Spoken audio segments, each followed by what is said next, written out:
All right, welcome back to part two of this week's Your Future Endeavors podcast. I'm Diavolo. I'm Lunchbox. All right, and we're gonna pick up right where we left off. We're gonna be starting with Smackdown on this part, um, which Smackdown always seems to deliver, especially recently. Um, so we'll go ahead and dive right into it. Um, Started off the show. You had the Usos come to the ring. Um, they had a quick little promo, which I thought was a great start. It's fresh. We don't really see the Usos opening the show too much. Um, I thought that was really cool. Um, yeah, they came out, cut a promo, talking about how they the ones, whatever, blah blah blah. Street Profits come out, and Dawkins they cut a promo on them, and Dawkins had a really funny line here where he was like, it was essentially like, "Do you know? Does the tribal chief know that y'all are out here? Where's y'all's permission slips?" And I thought that was fucking hilarious. Um, but it was essentially just kind of setting up the match that was going to be happening after this, which was obviously the Usos versus the Street Profits. But as far as like this opening promo work went, I thought this was really good. I agree. Uh, it was nice to see a good little back and forth with the Street Profits and the Usos. Um, yeah, it was really good. I enjoyed it. Same. Obviously, like that led into the match, um, which kind of like obviously like I was hoping for something different. But I think we're probably gonna get a better version of this match. Probably at Extreme Rules is where we'll probably see that happen. But it was the Usos versus Street Profits. I thought it was okay. It wasn't anything too crazy. Nothing too wild. Um, Main thing for me, though, was that this match felt like way too quick, and it was another DQ finish, which obviously they do a lot more of. Um, in WWE than just probably just about anything. They do a lot of DQ finishes. Um, but it's like the question I have for this is like, where's the storyline going to go for this? And I think we got more answers to that later on in the show. Um, yeah, what was your opinion, man? I thought it was an okay match. It wasn't too bad or anything like that. I think it furthered the storyline between the Street Profits and the Usos. Um, Oh shit, my fucking headset's dying. God damn it. Give me a second.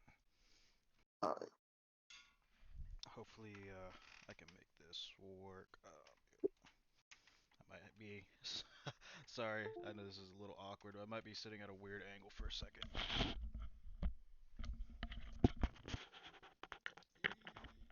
Apologies, I know it's probably loud. Oh wait, this is the.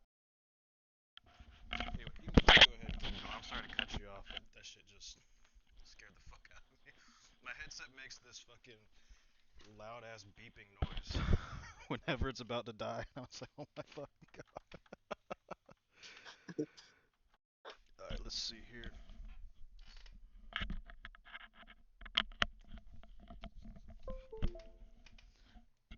Okay, we should be good. I might have to sit on the floor for this. uh, I thought the match was okay. I will say one thing that as fucking what's his name?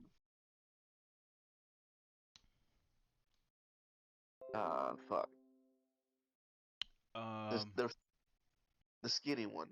oh, What Montez is it? Ford. Yeah, Montez Ford. He has one of the most beautiful frog splashes I've ever seen. Oh yeah. Like a lot of people in WWE use a frog splash like move. I think he's got the best one going right now. As far as like all time uses of the frog splash, it's definitely up there with the likes of Eddie Guerrero and Rob Van Dam, in my opinion. He just gets so much fucking air. He He's does, definitely got some bunnies. and he's able to fucking pull off that spin in midair. Mm-hmm. Not a lot of people can do that. Yeah, as far as like pure like raw athleticism, I think Montez Ford is definitely like top notch in WWE. He's one of the best athletes that they have overall.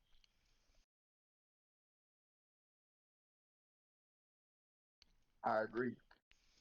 He's extremely talented. Indeed, indeed. Um, yeah, same. I thought the match was pretty good. So I'm interested to see where they go moving forward because obviously, I think obviously we'll end up getting this match, but it looks like we will get some storyline development there. We've seen the Street Profits kind of come to the aid of like Finn Balor and stuff last week. So um, yeah, I think there's a lot of directions they could go here, and I'm very interested um, to see what happens. Um, then we cut backstage. And it was Paul Heyman. It looked like he was leaving the dressing room of Roman Reigns. I think there was like a little tiny segment like right after the match where I think Roman asked Paul, or he was like, "Wise man, bring me my cousins," um, and so I believe that's where he was going to. So he was leaving the locker room of the tribal chief, um, and heading out to find the Usos to bring them in. And then Caleb Braxton stops him with an interview, and Heyman just like really does not like Caleb Braxton. I think every time they interact, it's really funny. And she plays up to it too. She knows like she's annoying the shit out of him, and it's almost like she's doing it on purpose, which is I think that's like a nice little touch. But um, we're in the middle of the interview, and he's going on this soliloquy, and then all of a sudden you hear this ringtone, which it just happens to be Brock Lesnar's theme music, I just think that's fucking hilarious. Like I wonder like everybody he has in his phone, does he have like their like personal ringtone, just their entrance music? Like I'm very I'm very very like whenever Roman calls him, does it start going oh across his phone? Sounded like Halo 2 in the background. Fucking, but yeah, no, I thought this was fucking hilarious, and you know, obviously like he's on camera, he's in the middle of, of an interview segment, so the look on his face whenever Brock called him was priceless. I thought he's just Heyman's going through it right now. Um, and then he answers the phone. It seems like Brock has like some sort of message he wanted to deliver to Roman, and so that's where he kind of left off, but not before he goes to walk away and runs into the janitor, who just so happens to be Big E. And he turns around, and that psychotic fucking laugh thing that he does, man, is It so gets good. I really I fun. love it. Um, yeah, this whole segment from start to finish was great. Obviously, Big E ending off. He's giving that constant reminder that he's Mr. Money in the Bank, and to watch to have Roman watch his back. And I think honestly, like if they did want to do like an angle where Big E cashes in on Roman and wins, I think that'd be good because you know it's not something that's been a step like it's happened a lot where Big E just kind of keeps reminding Paul Heyman that he's got the Money in the Bank briefcase, but there's not been a segment where Heyman is just like and we have Big E to worry about. It seems like there's a lot more on Roman's plate that he's concerned about aside from Big E. But obviously, he does have Edge breathing down his neck eventually. Brock Lesnar's come back, and obviously Finn Balor, who he will be facing off for the Universal Championship against later on in the show. But they haven't really or Heyman hasn't really acknowledged Big E as a threat yet, and I think that's a mistake. And that could be it could be like a little subtle thing that they're trying to do, and I'm really interested to see if they pay that off. I agree. Biggie is just hilarious. He's so entertaining. Like it's hard. It was hard not to laugh with him when he was doing that to Paul Exactly. Heyman. I was busting a gut. I thought it was fucking hilarious. He, man, he's so entertaining. He's so over. Uh, I agree with you. I think it's uh a big mistake to underestimate Big E. Yep. Yep. Uh, I just enjoy it.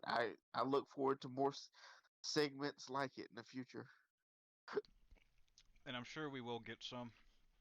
Um, so you know, definitely looking forward to that as well. Um, yeah, and there's like a lot of, and I know we talked about this about Raw, but there's this story progression and like the way they plant seeds for things to be paid off later is really good over there.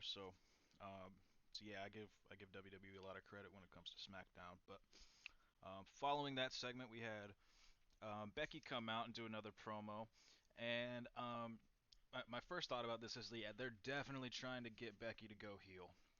There's obviously was like a little bit of doubt that maybe she'd be like a tweener, but no, it seems like she's definitely going full blown heel.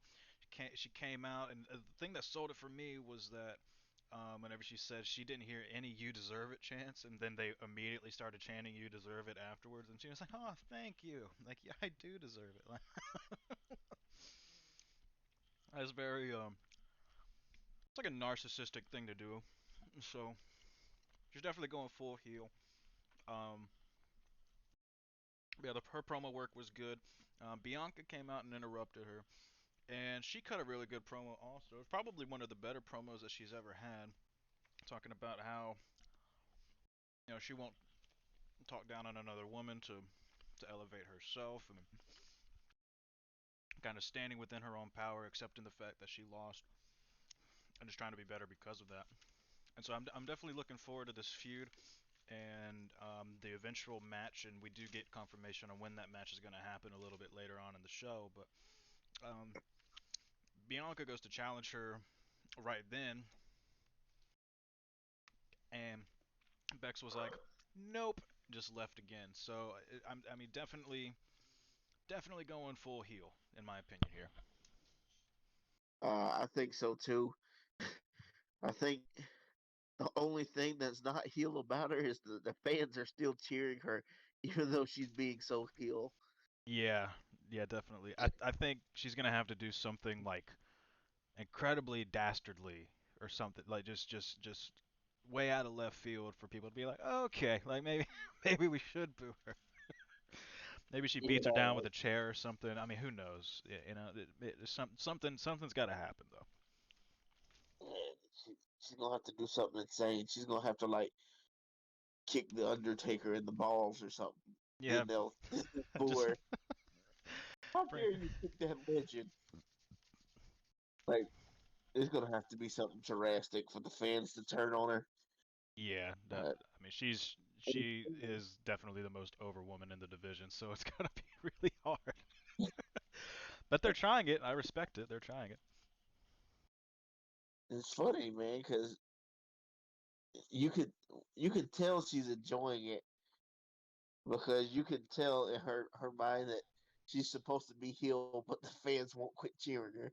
Right. Like you can see her giggling during her promo with Bianca because fans are still cheering her, even though she's being super heel. Right. Exactly. So So yeah, I'm very interested to see like where heel Becky goes. Like how different is her character gonna be? Maybe we get something in the future where she kind of like aligns herself with Seth Rollins. I mean, obviously they're married in real life, so maybe they could be like the heel couple. But yeah, I'm interested to see where it goes. Me too. Yeah, and we had a lot of different segments here with Raw. There was a lot of backstage segments, a lot of promo work. Sorry, SmackDown.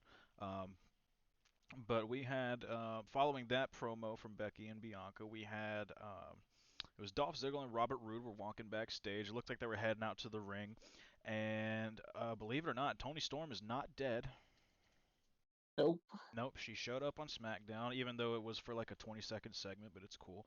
Um, at least obviously, with SmackDown they do like plant a lot of seeds here, so maybe there will be a payoff for this in the future, maybe not. We'll have to wait and see on that, but essentially, Dolph's like stops in his tracks, tells Rude that he'll catch up with them, starts talking to Tony Storm, and is like, hey, new chick, like, you know, I'm about to go have a match. You want to come down and watch me? There's a spot at ringside." And she was like, "Well, I'm gonna be watching the match, but I'm gonna be rooting for Boogs."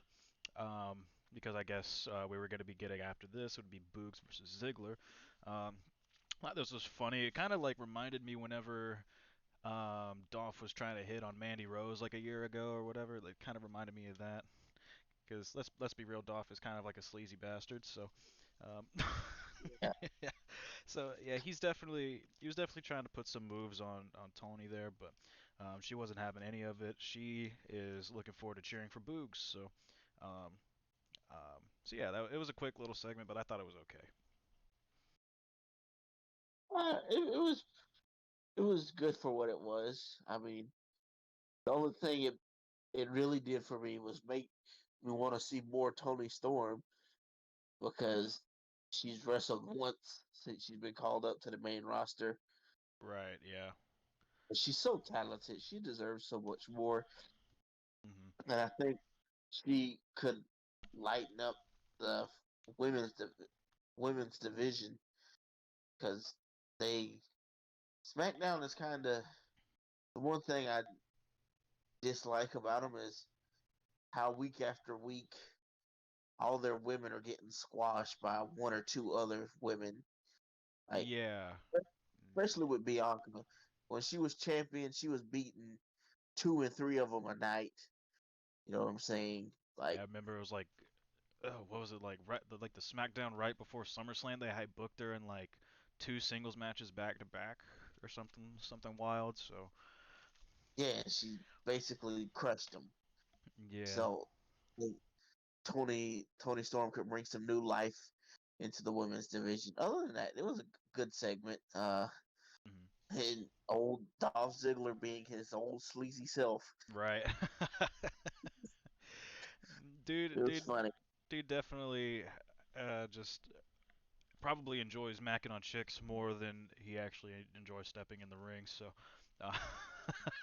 but but yeah, I agree with you about Tony Storm, and I was sitting here thinking, is like they've invested a lot of time into like at least like before Becky came back, it was really like four four women that were getting the spotlight over and over. Obviously, Bianca was champion, and then you had Sasha Banks before she left again, which we don't know where she's at right now. Um, hopefully she's all right, whatever's going on. But um, she hasn't been around in a couple weeks now. And then it was Carmella and Zelina Vega who were just kind of seemed like they were there to lose, like which I just find to be wild.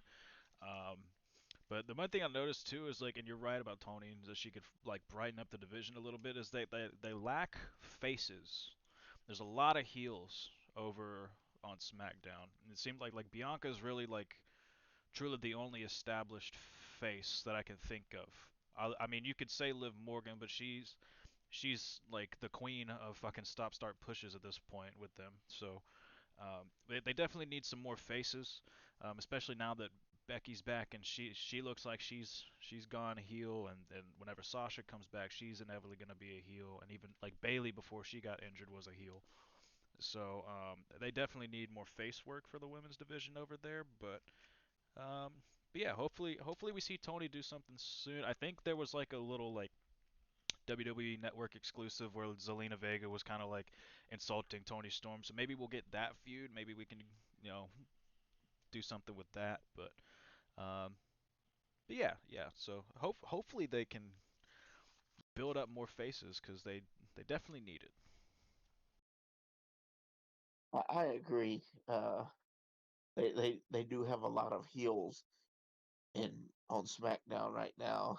They could they could really use some faces, especially in the women's division. Hmm. Because you're right, the only two they really have are Bianca Belair and Liv Morgan, who, like you said, is getting those start stop pushes. Right. Right. So yeah, I think we might have a little something for Liv coming up in the future because she did have a little segment this week, and we'll talk about that in a little bit. Uh, but yeah, moving into like the next segment, it was Rick Boogs. He had uh, Shinsuke Nakamura in his corner versus Dolph Ziggler in a one-on-one match. He had Robert Roode in his corner, and this surprised me because how quick it went. It was like all of 3 minutes, and Boogs got a very quick victory over Ziggler, which normally, like, whenever it comes to like squash matches or like very quick matches like that, I am not the biggest fan. But it seems the reason that this is happening is because they are putting a rocket on the back of Boogs. And they're trying to send him to the moon. They're really trying to build him from what I can see so far. So yeah, I thought this was okay. I definitely want to see Boogs in like a bigger spot. Maybe he could take on like maybe he can get in the ring with Robert Roode or like some other people, maybe even like Apollo, um, some other people that could like match his style and stuff. But I really like Boogs so far in the ring. Obviously, I know that he can shred the fuck out on the guitar, but I didn't expect him to be so good in the ring. Um, yeah, it was kind of it was good for what it was. I just like you said, I just wanted a little more than a 3 minute squash match Right. because he just beat the shit out of Ziggler. Yeah, he really did beat the shit out of him. Yeah, he just beat the shit out of him. Hmm. Like, yeah, Ziggler, you you a jobber now, bro? Like you a former world champion. What the fuck happened, bro? Yeah. I guess at this point in time it shouldn't have been him. Get it? Get it? I'm fucking stupid. Uh, but yeah. So I thought this was good.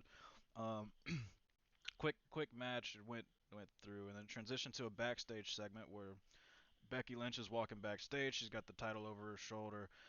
Runs into Adam Pearce and Sonya Deville, which um, they pretty much inform her that the match is set between her and Bianca Belair for Extreme Rules, and there will be a contract signing for it next week. And she did not look thrilled at all. She looked like she wanted to beat the shit out of both of them. Oh no, yeah, she was pissed. Yeah, yeah. So they're really doubling down on the heel thing. And I think this, if you didn't notice in the promo before, anyone who's watching, it's like they definitely doubled down on it right here. Oh yeah, like they're letting you know loud and clear that she's supposed to be the bad guy. Oh yeah, definitely, definitely. So hopefully, hopefully she gets a good heel run. I don't think we've ever really seen her be like a true heel. I think whenever she like turned on Charlotte back then, they were trying to do it, but everybody loved it so much because they were tired of Charlotte then. So yeah, Everybody hated Charlotte, so her yeah, heel turn backfired. yeah. Instead, they created like one of the biggest stars in the modern era. So I mean, hey, whatever. I guess it all worked out, but I can't give Vince credit for that though, because you know what he was trying to do didn't work. He happened on to he happened on to Becky Lynch by accident. yeah, Like he exactly. purposely turned her into the biggest star. It just happened. Yeah, you know, it was like, all right, well, I guess this is what we're doing now. And they're like, all right, well, but yeah, no. So like I said, there's like a lot of segments going on. They announced like I believe it's something that they do throughout the month of September. I can't remember exactly, but they're bringing back Connor's Cure, which is always good. Which if you don't know is supporting kids with like disease like cancer and stuff. So it's always good. It's heartwarming. You love to see it. Obviously, like a lot of people trash on WWE for a myriad of reasons, but the fact that they are involved in things like Make a Wish and Connor's Cure, I think, is really cool. Um, so yeah, if you haven't looked into that, do look into that stuff because it's a really good cause. And then we had sorry, got something in my throat. Um, Seth Rollins promo backstage. He was getting ready to come out for his match. He was going to have a match against Cesaro, or as Rollins likes to put it Zazaro. Which every time he says that, it cracks me up. But he's just fucking losing it, isn't he? Like he Yeah. really, like, this loss to Edge has just really gotten under his skin. Oh yeah. Like Michael Cole says, he's a few French fries short of a Happy Meal. Yeah, yeah. He's definitely that, definitely that. Um, but yeah, so obviously that proceeded um, to then him going to the ring to face Cesaro. Um, which the match itself I thought was solid, is good. I mean, these dudes, whenever they get into the ring, they're always going to put on a show. Uh, Rollins was using a lot of edge moves in this. I believe he used the Edge-O-Matic and the Execution um, in Yep. this, and he started, like, whenever he goes for the stomp, he's like ducking down in the corner like Edge does for his spear. So, um, he's definitely like just like trying to like adapt like Edge into his persona. I don't know if he's just doing it to troll or if he's just really that unhinged, um, but yeah, I thought this was good. The only thing I didn't like was obviously the DQ. I hate seeing DQ finishes, but it did kind of set up some storyline advancement here. He ambushed Cesaro afterwards. Obviously, hit him with a chair. He ambushed him. And then he did the thing that Edge was doing to Roman for and like the whole bloodline for some time, is where he like takes the bottom peg off the chair and then uses that for the crossface. I thought that was a good touch. And he had him set up for a concerto, and then Edge came down to save Cesaro after that. And obviously Rollins got the hell out of Dodge, but minus the DQ, obviously like I understand why they did it here. Um, but obviously I just don't really like DQ finishes. But I appreciate that it was at least to set up the storyline. And we are going to be getting Edge versus Rollins next week in Madison Square Garden. So yeah, it's a nice setup.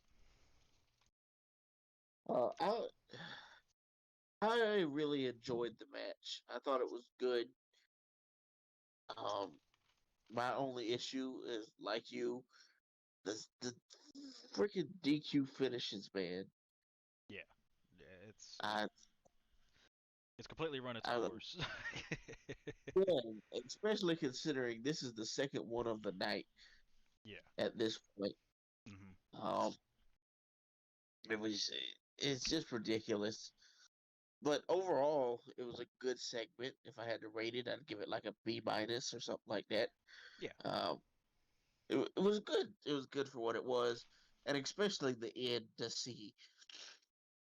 see Seth Rollins get a little unhinged at the end, and Edge coming for the save. I thought that was a nice touch.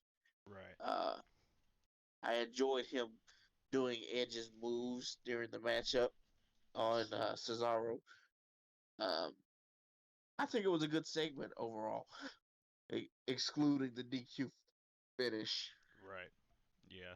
And obviously, like, I mean, we get the confirmation later on in the show, but we will be getting Edge versus Seth Rollins next week. Edge Rollins 2. We might get a trilogy of these matches. I don't see Edge going over in this one, in my opinion, but it's going to be there in Madison Square Garden. You know they're gonna want to show out, especially like being in such a a highly valued venue like that. Um, and it's going to be a really stacked card next Friday. So, um, but yeah, so that happened. I thought this was probably like the best part of the show up to this point, aside from like the Heyman interview. And then we got a segment from the Bloodline back then, where it's just like Roman was quickly talking to the Usos, and then they dipped off. Um, and then we understand like what they were talking about later on in the show. But Paul informs Roman of the phone call that he had with Brock.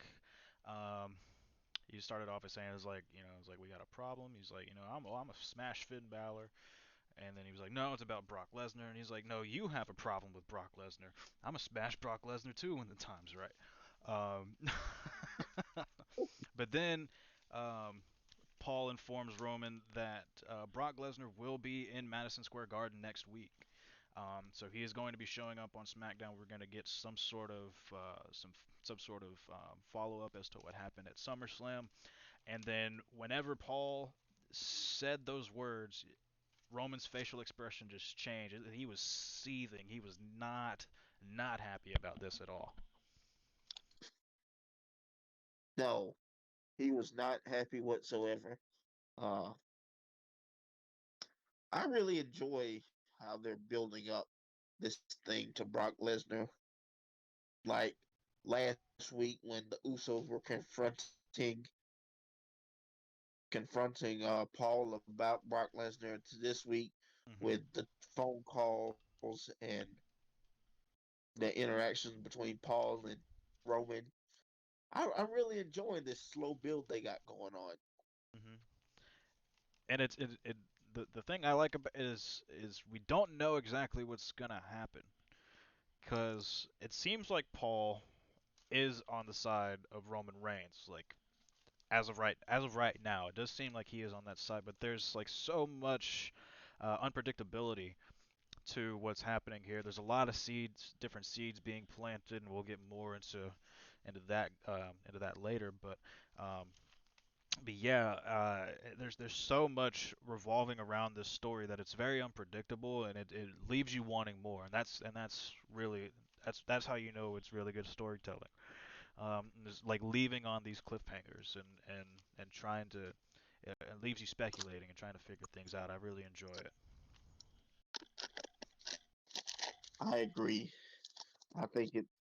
I think not knowing what side Paul Heyman is truly on adds that little bit of mystery. Yes. It, it makes me want to see more. Like, oh, I wonder what's going to happen next week. Like, oh, I wonder who Paul Heyman's truly for. Is he with his long term client Brock Lesnar, or is he truly switched over to the Bloodline? Yeah. Yeah. So, yeah, Paulie's got some stuff to figure out. He definitely does. um, Indeed, so yeah. So after this segment here, we got the Edge segment, which was essentially him cutting like a really good promo, like he always does on Seth Rollins, talking about. He's like, this shit needs to stop. I tried to move on from Seth Rollins, but he doesn't want to seem to let it go, so I'm gonna have to put an end to it. Um, And then he challenges Seth to the match next week at Madison Square Garden, and it is confirmed that we will be getting that. So, and I don't see that changing. I don't think, obviously, WWE is notorious for changing their cards at the last minute, but I don't see this one going anywhere. This is definitely happening. This is this is definitely happening. I agree. Yeah. Um, then we got the return of the KO show with Happy Corbin. Now this was just a fucking this was a bit of a wild ride. Obviously Corbin is on fucking cloud nine right now. He just won a bunch of money at the casinos, whatever. And really, like the gimmick is starting to grow on me a little bit. I at first like I wasn't sure how to feel about it because it felt kind of similar to the King thing. Um, but really, like him just like acting so happy and still being such an insufferable prick is kind of funny. I'm not gonna lie. But obviously KO is there to interview Corbin, and Corbin says he has a guest of his own, and lo and behold, who in the fuck is it that they bring out? It is goddamn Logan Paul again, and the crowd did not did not want to see this. They were not happy about it. Like literally in my notes here, I got, oh no, here we go, because it's like, like I don't care to see Logan Paul on WWE TV. I don't hate the guy, but I know a lot of people don't really like him too much. So it's definitely it's definitely interesting that they keep bringing him back, but he's definitely got some heat. Um, Obviously KO and Logan, like they were talking some shit back and forth, and they were like getting up in each other's faces and stuff, and then KO went to like go after Logan, and Corbin hit him over the head with the mic.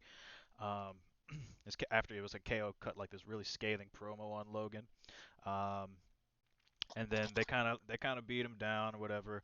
And then the one thing that I thought was kind of funny, I don't know if you've seen the meme of the guy where he's like, "Trust me, dude, you're not that guy, pal. You're not that guy." Uh, yeah, Logan did say that, and I thought that's kind of funny because that's like, I don't know, that's one of my favorite memes at the moment. So I'll give him credit where credit's due. I thought that was funny where he's like, "KO, you're not that guy. You are not that guy." Yeah, I thought that was okay. But as far as like the whole segment in general, it was definitely a bit of a roller coaster ride with a lot of ups and downs here. uh, yeah, it was an interesting segment to say the least. Yeah. I don't understand Vince's hard on for Logan Paul, but Well, Vince has always kind of done like a thing where he brings in people from the outside to kind of like for like a ratings boost and stuff like that. You- like he's brought in a lot of celebrities before. You remember what was it like they did like the weekly like guest general manager or whatever, like what was it, like 10 12 years ago? It was some like long ass time ago. Um oh, I remember when they were doing that, and I was just like, oh, this is just kind of annoying. They kept bringing in people like Shaq and like Jon Stewart and like what was it, the guy from The Hangover, uh the oh god, I can't remember his name, Chow or whatever. They brought in him.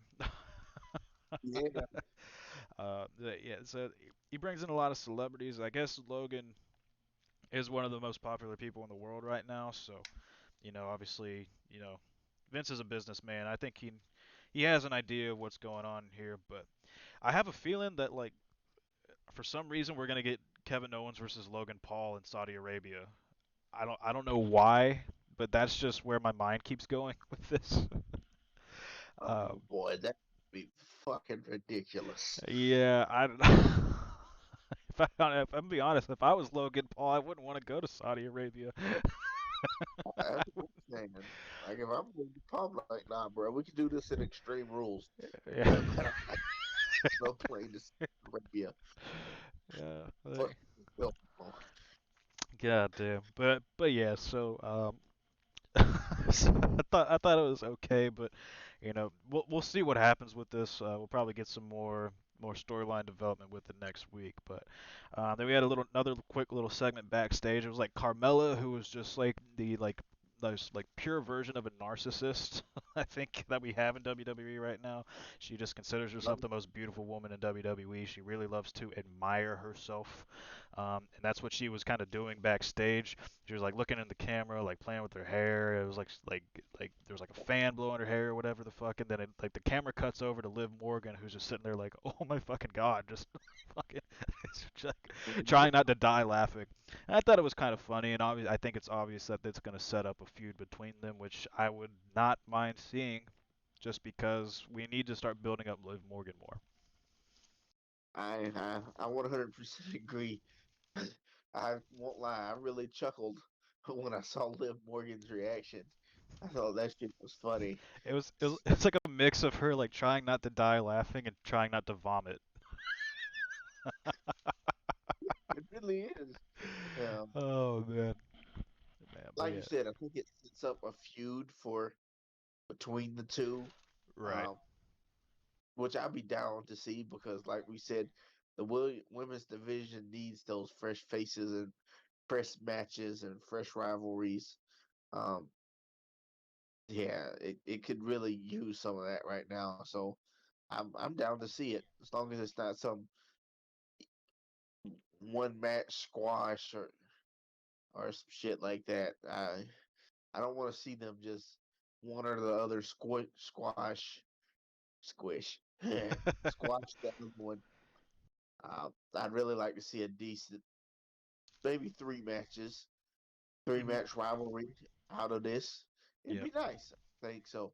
And it, like you said, it would build up Liv Morgan even Right. more than she already is. Mhm. Mhm. And I think it would do one to just to have her in a feud where she actually like goes over and maybe for once they'll actually listen to the crowd because the crowd's been wanting Liv Morgan to be like in the main event spot for God ever since she came back. I think like originally with the whole like the whole Bobby Lashley and Lana thing like from a year ago or whatever. Like or maybe it was been two. I don't know. It's been a while since that happened, but people have been wanting her in the main event for a while since that happened. So it'd be nice to see eventually. Um, but yeah, moving on, we had next up it was Sami Zayn versus Dominic Mysterio. Um, So obviously, like once again, Dominic comes down to the ring. Ray kind of like walks off backstage. Dominic's getting the upper hand over Sami Zayn for a good part of the match here, and Sami goes to walk up the ramp and leave. And then Ray comes back out from the back. It's kind of similar to what happened last week, but it's just like a little bit different, some nuance in there. Um, and Ray kind of like backpedals Sami back towards the ring. Um, and then Dominic got like a couple moves in, and he looks at his dad, and he's like, "No, I got this. You can go backstage." And then as he was distracted, trying to like tell his dad, like, "No, I got this," he takes a nasty haluva kick to the mouth, and gets pinned once again. And Dominic did not look happy, and it seems like Ray is whether obviously it's inadvertent, but he's kind of costing Dominic a lot of opportunities here, especially after like getting on him for like trying to be focused and stuff. It doesn't seem like Ray right now is actually the one who's focused. So I think that's a bit that's a bit interesting there. And obviously there's some storyline development. I'm 100% sold on the fact that they're building up towards a breakup between them. It's going to be weird to see. Hopefully they do it justice because I know a lot of people probably don't want to see it considering just the amount of history that they have between each. Obviously, their father son in real life, but there's been a lot of moments between Ray and Dom um, in WWE. I mean, they literally had a match over the custody of this dude with with Ray and Eddie Guerrero. So it'll be weird to see them feud. Hopefully, like I said, hopefully they do it justice. But yeah, I thought the segment was good, and obviously there's some storyline development here. I thought I really enjoyed the matchup. Like they had a good back and forth going on, and um, I love how they're building up to the breakup between Dominic and Ray. Yeah, I think they're this slow burn thing they got going on is really working. Just taking it just one step at a time. Like like don't make it just one moment and Dominic explodes. No, make it a bunch of little things. Make it build up to the point where Dominic explodes and takes it out on Ray, leading up to an eventual matchup. Um, I'm excited for it. I really enjoyed it. yeah, Uh, the whole segment. I, I I like that Sami Zayn is getting victories. That makes him look good in the end. right. That that could lead him into a who knows, maybe the Intercontinental title picture. Uh, I, Yeah, yeah. It kind of seems I, where he's like kind of set in right now. Is that mid yeah. card picture? Um, Another thing I'm curious about with this is like how soon are we gonna do the split? Because obviously, like, there's been each week. There's just it's kind of like been inching on the storyline development. When is Dominic gonna have enough? Is it gonna happen soon and maybe leads into a match at Extreme Rules, or do they hold it off and maybe save it for another pay-per-view down the road? It's interesting to see kind of like what direction they're gonna go with this because I feel like it'd be better off if they did this kind of match like at WrestleMania. I think that'd be really cool. But obviously, that's not always what's in the plan. So, what do you think? Do you think it's going to happen sooner or later? I'm thinking later or yeah, yeah. I think it'll happen later because WrestleMania uh, is just right around the corner. Um, Which is crazy to think about because we literally just had WrestleMania. It feels like it was I, like yesterday. I Maybe we're just think getting old, man. Maybe that's it. just time just runs together whenever you get up in You age. get, I think I would want maybe a trilogy of matches between the two. Have Dominic win, then have Ray win, and then maybe at Mania have Ray put his career on the line and give Dominic the rub, and then Ray can walk away like he wanted to. Yeah, Um, I think yeah, I agree. I think that would be really a really good way to do it. It just kind of like him pass the mantle off to Dom in that way. I think would be poetic and yeah, exactly. kind of a cool thing to see. Yeah, I would enjoy that. Indeed, indeed. So WWE, if anyone from WWE is watching this, you better fucking book it, or we're gonna talk shit about you on our podcast. No, I'm just kidding. I don't care. But so we had another segment backstage, which was kind of like a follow up from one that happened the previous week. It was Naomi was backstage, and Sonya's like walking backstage on the phone. Um, Naomi walks up to her, is like, "Hey, Sonya, like, hey, like you kind of said that I could have a match last week, and I'm not really booked in anything, so can I have this match?" And Sonya acted like she couldn't care less about it again. It was just really dismissive of the whole thing. It was just like, "Oh yeah, I'll get back with you," blah blah blah. And so it definitely seems like Sonya does not give the first fuck about Naomi. And just putting her on the back burner, so to speak. And it's the same question for me. Is it's like, when is Naomi gonna get pissed off enough, or maybe she exclaims her frustrations to her husband. I believe they are married, right? So yeah, they are married because she is technically a part of the family now. So um, do you think that she's gonna be bloodline bound soon? I think so. Um, I could see Reigns pulling her in, Yeah, like to the club, like your family. I think the story writes itself. She's married to Jimmy Uso. Um, they're all close. I think it would help her out a lot. Plus, I think the bloodline could use a female talent. That way they can dominate the whole brand. I was about to say, yeah, it would just give them more like leeway to assert their dominance across the brand, and I think it would do a lot of wonders if they did bring Naomi in, because she's really one of the most underrated talents that they have, and she kind of gets booked into oblivion, which is unfortunate. I mean, she is a former women's champion. She can go in the ring. She's got a decent move set. You know, I don't see why they don't utilize her more. I think the last thing they did with her, they had her in a fucking team with what, Lana, and they were out there fucking like doing TikTok dances backstage and stuff. Like whatever. Yeah, Like yeah. um uh so yeah, I don't know.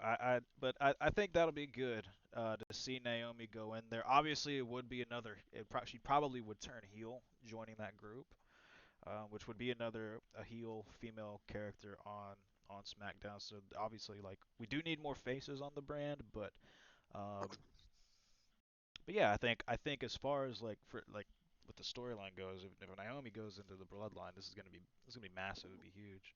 Um, but then after that, we probably had like the best moment of the week as far as like the weekly television shows go.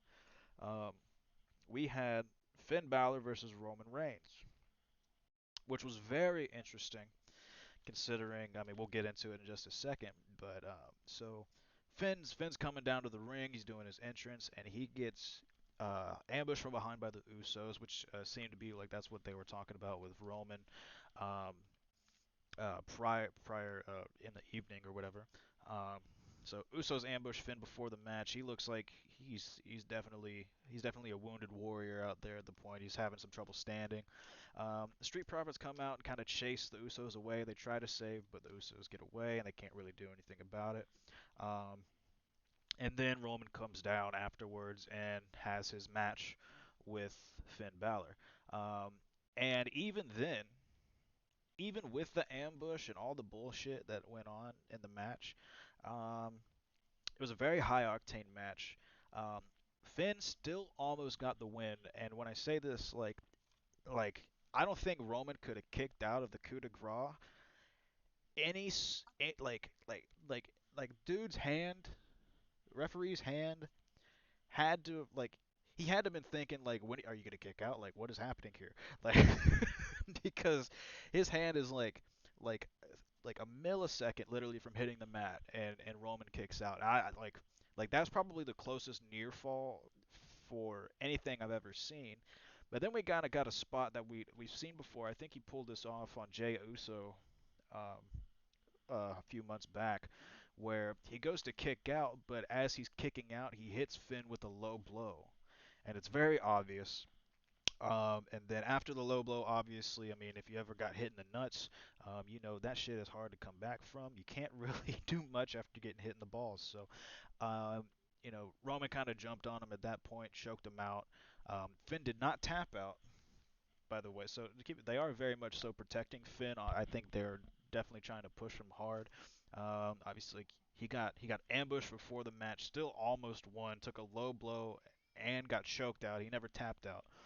Um, and that is presumably the end of the show. But like right before the show cuts off, you see some red lights come over the arena, and you hear this heartbeat, which, if you don't know, is insinuating Demon Balor, the Demon King. Um, and man, if that's what they're gonna, if that's the direction they want to go with Demon Finn versus the Tribal Chief Roman Reigns, sign me the fuck up yesterday. I'm really looking forward to see what they do with this. This is probably um, as far as uh, as far as like WWE storylines go, this is the one that is interesting me the most right now. Obviously, the whole bloodline situation is very intriguing, but the fact that they're bringing back the Demon King, I think is huge. Oh man, I enjoyed the entire matchup. I I thought it was really good. Um, I'm especially happy that, like you said, they're protecting Finn. Um, I knew he was going to lose, but I was curious to how they were going to make him still look strong, Right. and they did it. They had the Usos attack him with the steel steps, beat him down a little bit before the match, and then with the low blow and everything, he came out looking strong in the end, and then that tease of the demon. Ooh man, that got me real excited to see where they take this. Yeah. Yeah. That I mean, anytime we see the Demon grace our screens, it is always a show. Um, Unfortunately, we got robbed of the Demon King versus Bray Wyatt's Fiend, but yeah, yeah. Hopefully, I mean this could be just as good as that. So hopefully they do wonders with this. Obviously, they haven't really missed with the whole Bloodline storyline. I think Roman has a huge say into what is going on with his story right now. Um, so yeah, I'm very interested in seeing this. As far as like the entirety of the show, I'd give SmackDown like an 8 out of 10. I thought there was a lot of really good moments here. A lot of stuff setting up into like the really big show for next week on out in Madison Square Garden. And yeah, I give it an 8 out of 10. And I think it's all setting up for a much better show that we're going to get next week. I agree. I'm excited for this Friday to see what's the next step for Roman. What's going on with Brock Lesnar. Um, I want to see what's going on with Naomi, if she actually gets her match or she's overlooked again. Um, I want to see more of this heel turn of Becky Lynch, um, and more of Rey Mysterio and Dominic. I think they did real good this week, Yeah. or on Friday, um, with their storytelling and getting me invested into the storylines they got going on. I'm really looking forward to Friday. Unlike tonight, I mean, I'm going to watch tonight, but I'm not looking forward to it. Yeah, same. Uh, Same. Same, yeah. uh, Um, I am. so yeah, I'm looking forward to next week, and obviously we are filming this part two on Monday. We will be doing a coverage of All Out at some point. I'm not sure when we'll be able to get down and sit down and talk about that, but um, man, just as a little teaser, All Out was probably one of the best wrestling pay-per-views ever made. Ever made. I'm incredibly comfortable with saying that. Oh, it was a thing of beauty, man. Yeah, there was not a down part of the night, in my opinion. So, No. but that is a topic for another podcast. And then for the last weekly show um, of this week, we had AEW Rampage. Comes on right after SmackDown, obviously. And it started off, we had Malachi Black versus Shotty Lee Johnson here. I thought it was a really good match. They made Lee Johnson look really well. Obviously, like the first few matches that Malachi has had here, it's been essentially squash matches. And even though Malachi did dominate here, Lee got a lot of his work in. Um, there was a really cool spot at the very end of the match. So Malachi goes. I keep trying to in my brain it keeps wanting to call him Alistair, so I have to like fuck it like no stop it brain. He's Malachi now. Um, so Malachi goes to the outside of the ring. He goes underneath the apron there, pulls out a chair, and it looks like at first that he's going to hit Lee Johnson with the chair, probably get himself disqualified, obviously, and that'd be the end of that segment, which I probably would have been down on if that did happen. But no, they did something very interesting here. He hands the chair to Lee Johnson and is essentially like, "You want revenge? This is the only way you're gonna get it. You're not gonna beat me. Hit me with the chair." And turns his back to him. Lee Johnson is struggling to stand up. He's got the chair in hand. It looks like he wants to do it, but he's spaghetti legged as a motherfucker.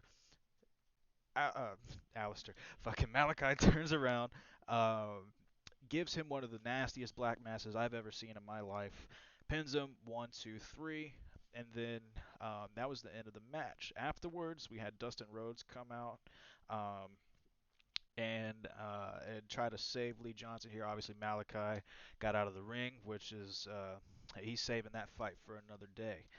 But I thought this opening match was really good, and the chair spot that they did there was very creative. I liked it. I agree. I enjoyed the match overall. I love what they're doing with Malachi Black. And that I think you were underselling it. That black mask that he hit on him was just absolutely magnificent. Like It the way looked he delivered it, the way Lee sold it, it it looked was like he just actually died. yeah. Like I He thought just they went killed the completely man. limp. Like oh boy, Oh. Malachi done killed this man. Uh-oh.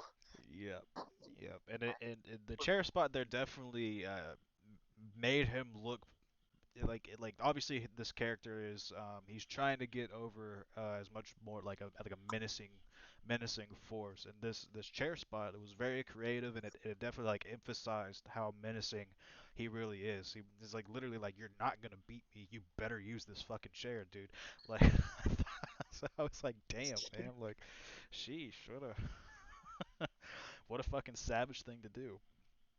um yeah, man. It's the way that AEW builds their stars is so good, and it's clear that they get a lot more creative freedom over there, which is always good, man. It's always good to see because when wrestlers can actually like be themselves and not feel like they're reading off a script and doing things like this. And wow, I hate you, enemy. It doesn't feel so fucking contrived, and I really like AEW because of that. If something isn't resonating, it's because of the creative work the wrestler is putting in itself, not from a creative team.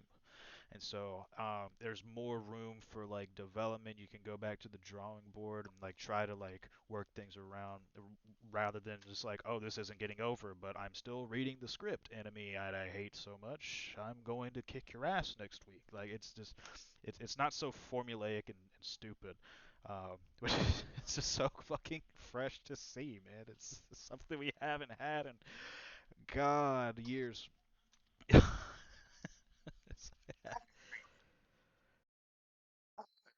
100% agree. It's good to see um, just how good AEW is. Yeah, yeah. And so, if you haven't tuned into an AEW show yet, especially after All Out has aired, you are missing out. Obviously, to each their own, and I'm not going to say you have to do anything, but in my opinion, you are completely missing out if you're not watching AEW. Um, it's just way too fucking good. Um, but yeah, so after this match here, we had a Dustin Rhodes promo backstage.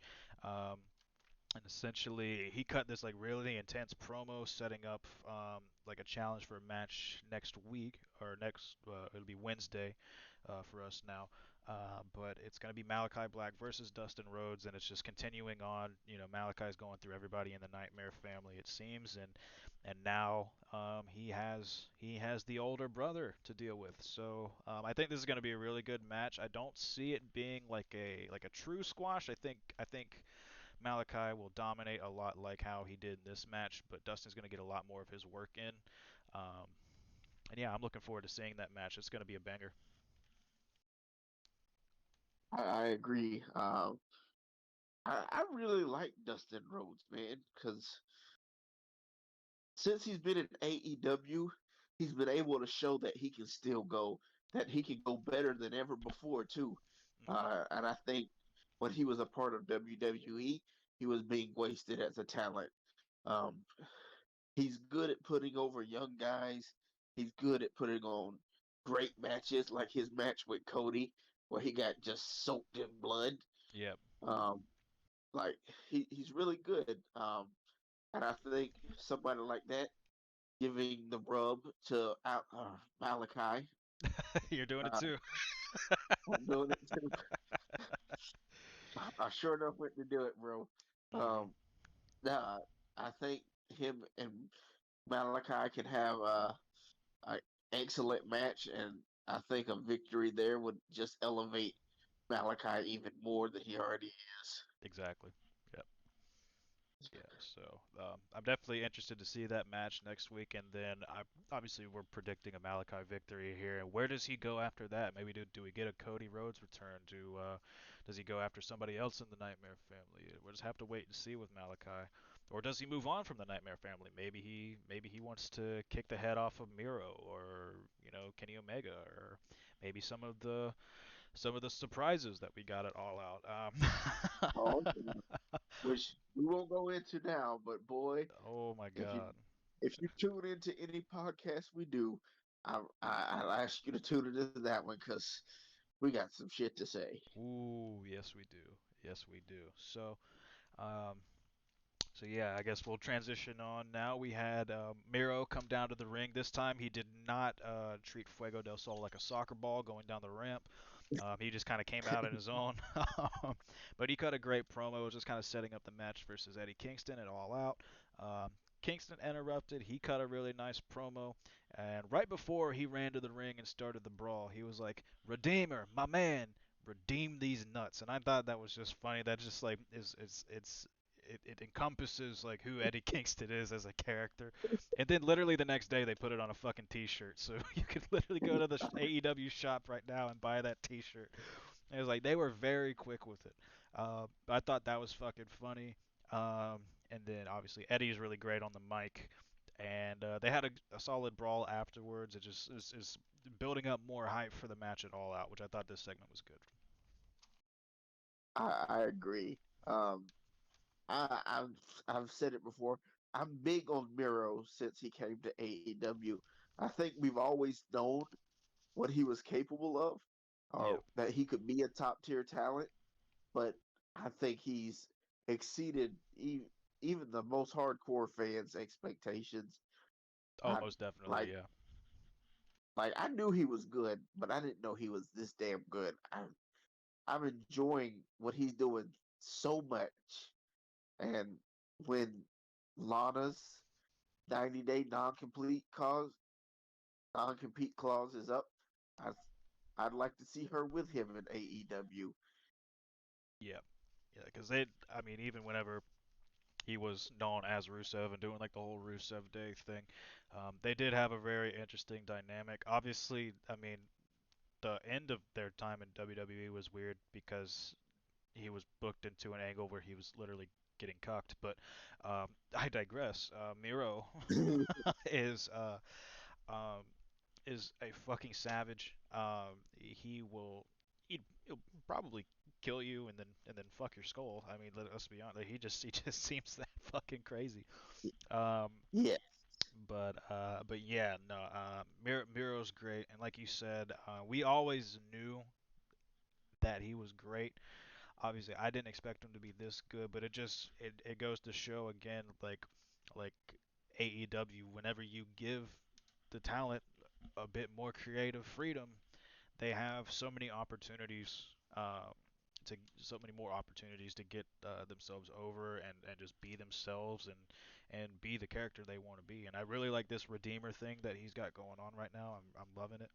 Um, and yeah, so hopefully I want to see where Miro goes in the future. Um, and following this promo, we had another match. It was Jamie Hayter and Rebel versus Chris Statlander in a one on two. Um, 1-on-2 handicap match, which I thought the match was okay. It went pretty quick, but obviously, I actually was kind of expecting, the with the 2-on-1 advantage that maybe, Rebel and Jamie Hayter like get the victory here, but no, actually Chris Statlander won, and yeah, they went to. I thought it was okay. It was really quick. They go to beat her down afterwards, and like Red Velvet came out to try to even the odds. It was a quick little segment, but I thought it was okay. It built had a little bit more added a little bit more hype to the match that would be happening at All Out. Oh yes. Oh yes. I I thought it was a good segment. I like how they're building up Chris Statlander. Um, she had a pretty decisive victory here. Um, it was just good for what it was. Yeah. It's it wasn't a waste. It wasn't a wasted moment like 90% of Monday Night Raw, but you know, Yeah. Yeah. it You was got a point good. there. I don't have any. You got a point there. Like, it wasn't bad. I'm not upset with the segment. I enjoyed it. Um, I like that AEW doesn't waste time uh, when they're on TV. They make every minute count Yeah. in AEW, and I really enjoyed that. And I think this match, did a lot for Chris Statlander, and Mhm. I don't. It was just a good moment, Yeah, feel I good agree. moment. And once again, if I could give more praise to AEW, I know for like a lot of time, or for not a lot of time, a long time, that the biggest knock on AEW was their women's division because they had like a lack of an established star. They had like Hikaru Shida and Nyla Rose was pretty established at the time, and Britt Baker. But the way that they've kind of expanded their division and that they've really built up some stars a lot of their people that they've had from day one are getting built up uh, to become big stars. People like Chris Statlander and like Thunder Rosa, Red Velvet you could throw in there also. Um, and the list goes on. But um, there's a Oh lot of yeah, there's a lot of talent now over in AEW that they're starting to get established, and I don't think that you can say, well, I think you can still say that WWE has the best women's division on earth, even though, or out of every promotion. I think you could feasibly say that. Um, just they are loaded with talent and a lot of the star power.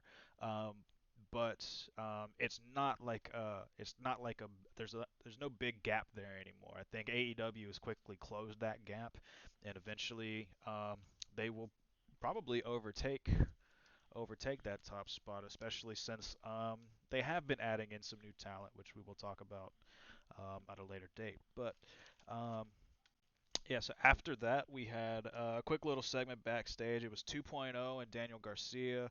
Um, and then it was a Darby Allin and Sting segment. It was just like they had like a little side-by-side interview. It was pretty solid. It hyped up for the main event. And then after this segment, we had CM Punk come out because he was going to be on commentary, and this was the fucking funniest moment of the week for me. I fucking this is so funny. So obviously, we got another great pop for Punk. He's walking down the ramp and he goes to do the little stage dive spot again, like he did in his return, and he's in the crowd, and someone fucking taps him on the shoulder and just goes to hand him his which I assume was a beer. He goes to hand him his beer, and Punk just looks at him like he's so fucking stupid. I thought he was just like he looked at him, he looked at the beer, he Bruh, was like, "No, you fucking idiot." bruh, have you not watched me at all before this? Am I new to you? Has anybody else that's ever watched WWE in the The- last 15 years and that knows CM Punk doesn't drink? yeah, he doesn't drink, smoke, do any drugs at all. He's completely straight edge.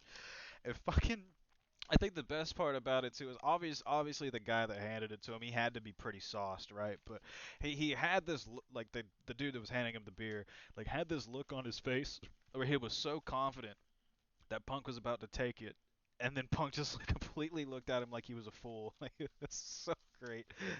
It's just one of those like completely organic moments that it was just fucking hilarious. So that was probably the funniest part of the whole week for me was this fucking this fucking nincompoop decided to, to pass Punk a beer like he was gonna take a sip. I thought that was crazy.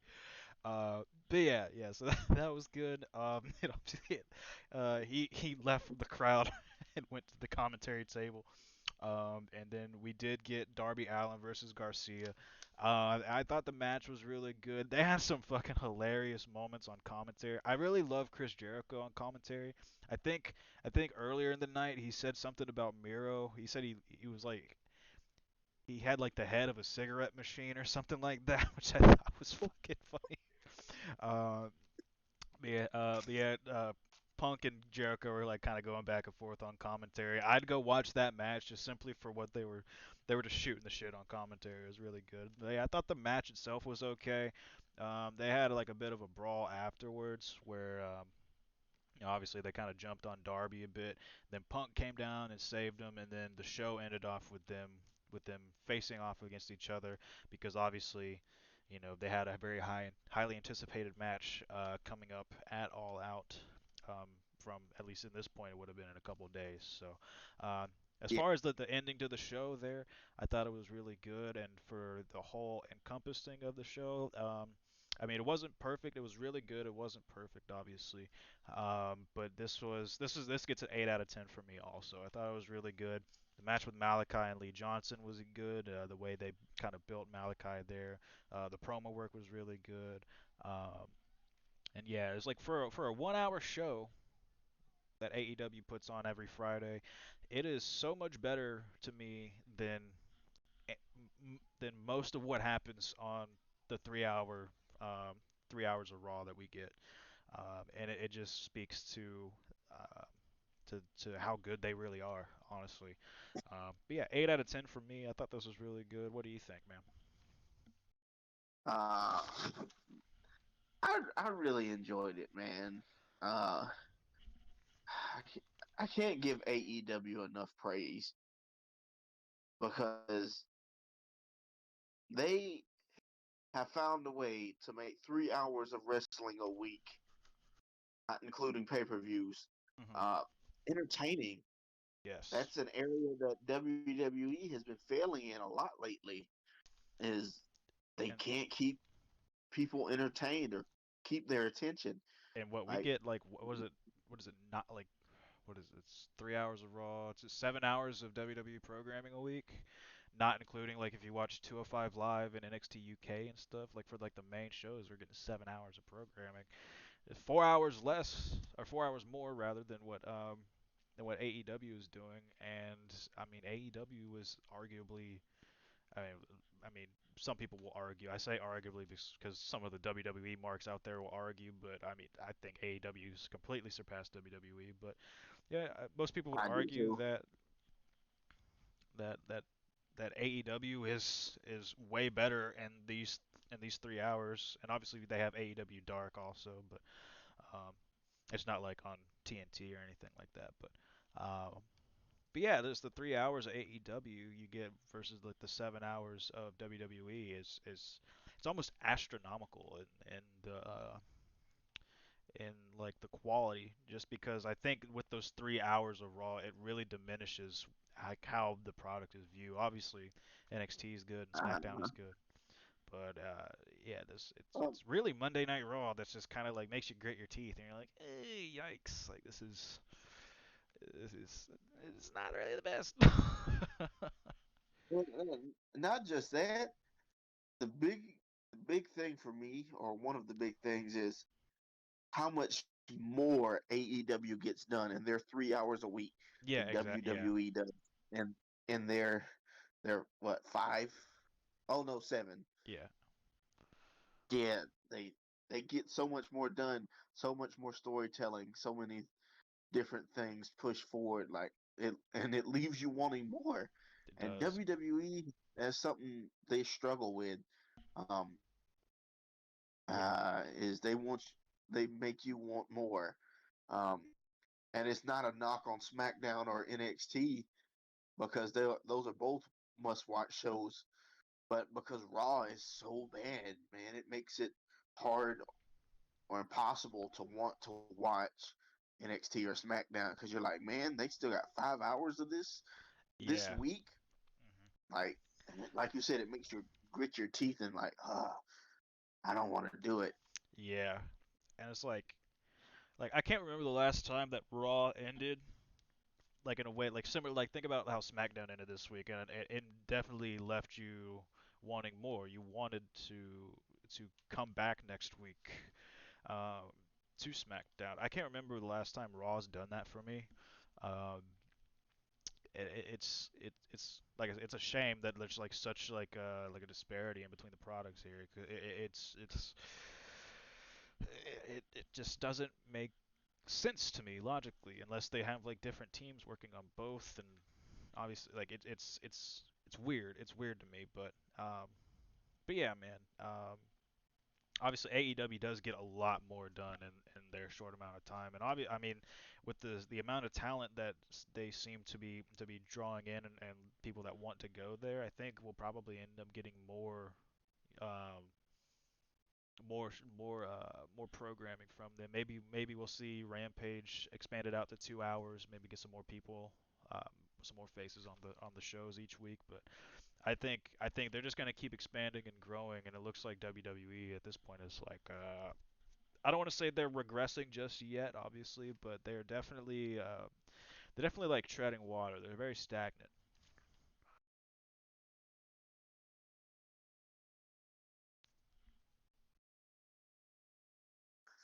I agree. Mm, I can't. My biggest regret is waiting so long to watch AEW. Uh, I agree with that and it, completely. yeah, I wish I'd have jumped on sooner. I'll admit I was being a bit of a fanboy for WWE in the beginning. Um, but it's gotten to the point where it's so bad that I almost gave up on wrestling. And then I remember there's AEW, and I was like, you know what? I give Monday Night Raw a chance. Let me give this a chance. And oh man, I definitely don't regret it's it. renewed. Yeah, like it's renewed my love of wrestling. Like it's so good, so good. Anybody that's listening to this, I plead with you. If you haven't given AEW a chance, please do. I know if you watch Monday Night Raw, it's kind of a bummer every week. It's kind of a big stinky turd every week. That's Uh, putting it lightly. just putting it lightly. um, just give AEW a chance because they're the wrestling that we want to see, that we've all been wanting to see, and oh, it reminds me of when I first fell in love with uh, WWE back at the end of the Attitude era into the ruthless aggression era. Hmm. I please give it a shot. I promise you won't regret it. Uh, especially we'll talk about this later in the week at some point, but especially after All Out and all the things they pulled off at All Out, like Oh my the God. return of Punk, the debuts and surprises of The other quality of the people. matches. The quality of the matches was top notch. There's one match which I know for me it was match of the night.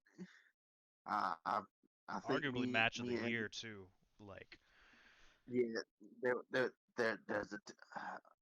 I won't get into it much, but that there's a tag team match between the Lucha Bros and the Young Bucks the Young Bucks. The delivered. Young Bucks, and oh, They delivered it for was sure. oh yeah, like I'm not gonna spoil it for anybody, but if you get a chance, you should go Woo. watch that match. Definitely. Um, such a good match. I really, really beg you guys, if you haven't given AEW a chance and you still have a love for wrestling, please do. Yeah. Yeah. Please do. It's the wrestling that we've been asking Vince McMahon for years. Yeah. Yeah. Like, if I could sum it up, I think we talked about it on last week's podcast, or I know we talked about it recently, but AEW, like its current product, reminds me a lot of the Ruthless Aggression era. Like, I won't say it's a lot like the Attitude Era. It has some elements there, but it reminds me a lot of Ruthless Aggression. Um, Yes. and it's because I think the reason is because just in terms of like star power, like during the obviously like during the Attitude Era, there was a lot of star power there, but like during Ruthless Aggression, I mean, you had people like Kurt Angle, Edge, Christian, Matt and Jeff Hardy, Undertaker, Triple H, Shawn Michaels, John Cena, Batista, Randy Orton, Ric Flair, like going on and on and on with star power there. AEW does have the people like Kenny Omega, the Young, but I mean, you could really encompass all of the elite into one. Christian Cage. Um, Got some other people there. You got Malachi Black. Matt Hardy's there also. It just Andrade. I mean, God, Darby Allin's huge. Britt Baker's huge. It's in terms of star power. It really reminds me of like the Ruthless Aggression era, and also because of the way that their show operates. They give them some room to cuss. Like I don't remember a lot of time where like I hear people say bullshit so much on wrestling programming. I know Christian gets his weekly carny piece of shit joke in on fucking Don Callis, Carny piece of shit. which is something that I have adopted into my to my life. The next time somebody pisses me off, I'm gonna call them a carny piece of shit. So, uh, Carny piece of shit. so thank you, Christian. In fact, if you could just do me a favor and put that on a shirt, I'd be greatly Oh, appreciative. I'd buy it. Yeah, That I and the redeem these nuts. these nuts shirt. I'll get one of both. Yeah, definitely that. But yeah, obviously, it was another like good week of wrestling. Like the whole week, obviously it has its down parts at the start, but it really just kind of only gets better from there, which I really enjoy. So yeah, so that was this week's content of wrestling. Obviously, tonight is Monday, so we'll be watching Monday Night Raw, and probably do two podcasts this week. We'll be talking about All Out in a couple days, or may even do that tomorrow. I don't know whenever you're free next, but um, we can sit down and talk about that at some point. And then obviously expect on the weekend, most likely Sunday, we'll have this week's content of wrestling out for you and give y'all our thoughts on it. But yeah, so I guess we can end it there. Is there anything else that you wanted to add in? No, not for me. I just that I love wrestling, man. Yeah, I really do. my passion is ignited, and I've actually like I know we've talked about this a lot, but like I was still kind of on the fence about it, but I think I'm definitely gonna work on seriously getting into shape and then trying to find a school around our hometown here and trying to do something with this. I definitely want to try and get in the ring and take some bumps and see how it goes, man, because it's just my the passion for it is ignited in my soul again and in my heart and I was like I never really quit loving wrestling, but sometimes you don't love certain things as much as others. Wrestling is definitely in a spot now where I can't say it's been since like fuck like pre PG era. Yep. So yeah, man, this is really good. It's a really good time to be a wrestling fan. If you haven't watched it in some time, now it's time to get back into it. Uh, so yeah, well, with all that said, um, this has been the Your Future Endeavors podcast. This is part two of this week. From Diavolo, And lunchbox. thank you for tuning in. Appreciate it. Let us know what you think. Take it easy, guys. Peace.